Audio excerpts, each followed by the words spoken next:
3 बीघा जमीन थी। कागजों में नाम था राम स्वरूप का, पर पसीना लगाया था उसके छोटे भाई हरि ने।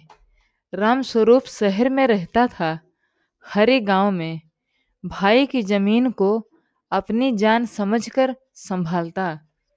लोग कहते थे, इतनी मेहनत करता है, आधी जमीन तो तेरी होनी चाहिए। यहीं से जहर घुला। एक दिन शहर से राम स्वरूप आया। आंखों में अपनापन नहीं, हाथ में जमीन के नए कागज थे। हरि बोला, भैया सब ठीक तो है ना? राम स्वरूप मुस्कुराया, हाँ, बस तेरी मेहनत का इनाम देने आया हूँ। उसी रात हरि खेत से घर नहीं लौटा।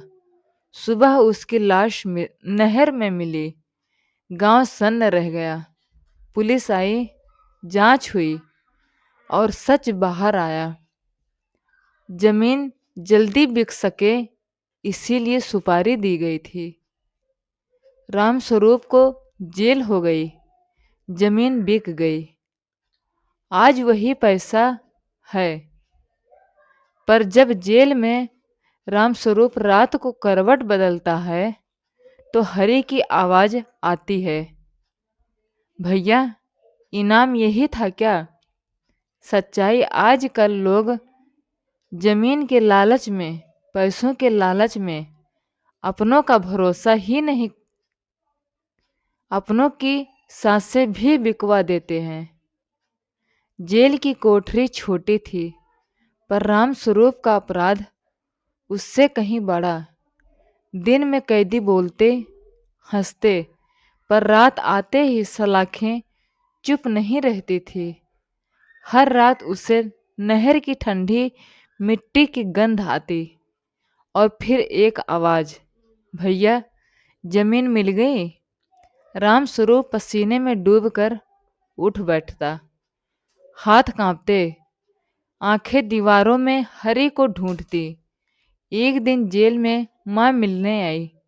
बुजुर्ग माँ कांपते हाथों से उसके सिर पर हाथ रखा और बोली, बेटा जमीन तो बिक गई, पर तू मेरा सहारा भी बेच आया।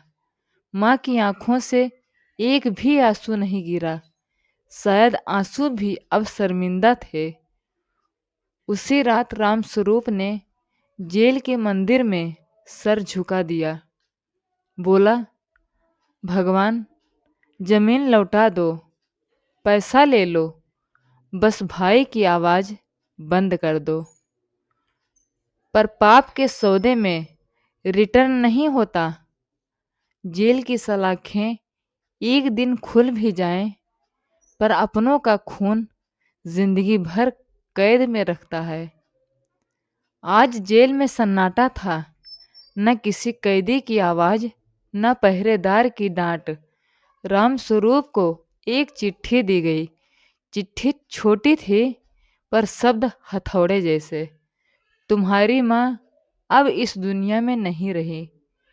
कागज हाथ से गिर गया।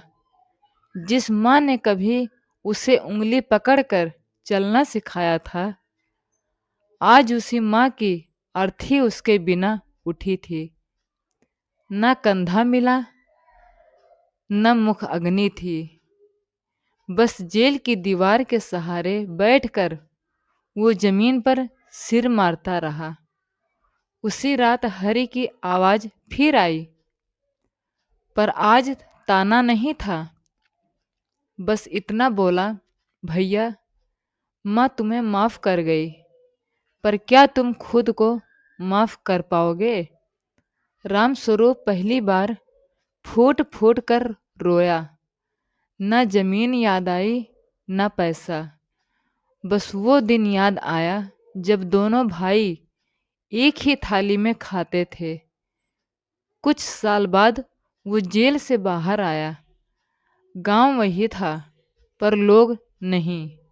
जमीन किसी की थी। माँ की चौखट सूनी थी और हरि की कब्र पर उसने सिर रख दिया।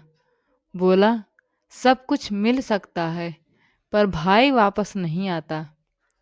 आज के ज़माने में जमीन और पैसों के लालच में लोग सुपारी देकर अपनों को मरवा देते हैं, पर जब सब खत्म हो जाता है तब समझ आता है लालच जीतता है, इंसान हार जाता है।